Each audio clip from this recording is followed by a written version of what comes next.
షరీన్ నగర్ పూలే అంబేద్కర్ విగ్రహాల ముందు విద్యుత్ బిల్లులను దగ్ధం చేస్తూ మహనీయులారా మీరైనా ఈ పాలకులకు బుద్ధినిచ్చి విద్యుత్ భారాలను ప్రజలపై వేయకుండా ఆపాలి అని సిపిఎం నాయకులు మొరపెట్టుకున్నారు. ఈ కార్యక్రమంలో సిపిఎం నగర నాయకులు ఏష్ మాట్లాడారు. ఈ కార్యక్రమంలో నగేష్ మౌలాలి, మధు, వర్మ, ప్రభాకర్, దేవదాసు, హుషేన్, సీను, లక్ష్మణ, నరసింహులు, భాష, బతుకమ్మ తదితరులు పాల్గొన్నారు.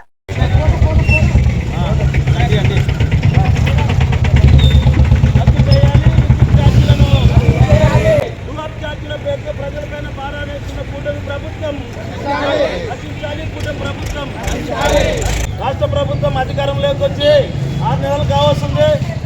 ఏదైతేనేమి గతంలో వైసీపీ ప్రభుత్వం ఉన్నప్పుడు ఆదానితో ఒప్పందం కలుపుకొని 17,000 కోట్లు కరెంటు ఛార్జీలు భారం వేసింది. అది అప్పుడున్నది వ్యతిరేకిస్తూ చంద్రబాబు నాయుడు బాధుడే బాధుడే కార్యక్రమం తీసుకొచ్చి నేను ఈ రకంగా పెంచను, ప్రజలకు ఏదైతే కరెంటు ఛార్జీలు ఉన్నావో ఉచితంగా మేము కంపల్సరీగా రూపాయి ఛార్జీలు లేకుండా ఎత్తేసామని చెప్పి చంద్రబాబు నాయుడు గారు చెప్తున్నారు. కానీ ఏదైతే 6 నెలలు కూటమి ప్రభుత్వం అధికారంలోకి వచ్చిందో అదే బాటలోనే ఈరోజు ఈ కూటమి ప్రభుత్వం అధికారంలోకి వచ్చిన 6 నెలలకే ప్రజలపైన 20,000 కోట్ల భారం వేసింది.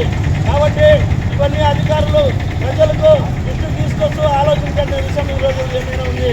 కాబట్టి రూపాయి ఛార్జీల పేరు ప్రజలపైన భారాలు పడకుండా ప్రభుత్వమే భరించాలి.